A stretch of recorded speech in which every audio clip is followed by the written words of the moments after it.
A certain age, November 22nd always evokes a strong memory. On this date in 1963, President John F. Kennedy was assassinated. Today, a Utah man gives us a look back at never-before-seen photos of JFK in Salt Lake City. John Hollenhorst joins us with details. Well, Jed, there are no new historical revelations, no special inside look at JFK in Utah, but the photos, many never printed before, give us a better sense of a president who was strikingly personable for the camera and now we know highly vulnerable to an assassin's bullets. For almost 50 years, we've been seeing these ominous films of President Kennedy's last motorcade in Dallas. For Ron Fox, the memory will never go away. Like on 9/11, you don't forget, if you're old enough, where you were the day that John Kennedy was assassinated. Where were you?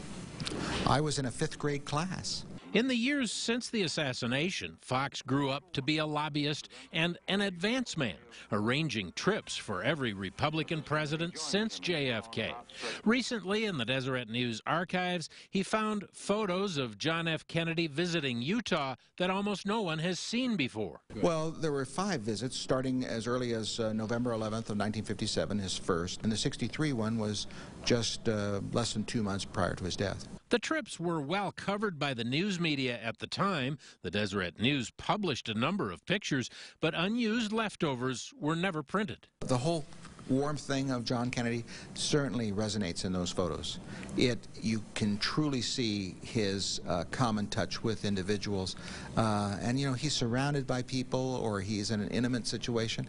He just had a lot of life in his smile and in his way and of his character. The interesting thing, of course, is how approachable he was and the lack of security. The crowds would be all around him, and that's some of the nice thing about the pictures is you find, you know, photos with him in the center of a crowd of 50 or 100.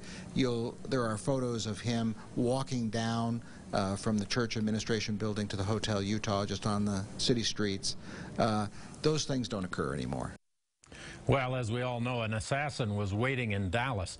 Presidents still shake a lot of hands and mix with lots of people, but under much tighter restrictions these days. Ron Fox, by the way, is co-authoring a book on presidential visits to Utah. Very cool. Thank you, John. First, Toyota.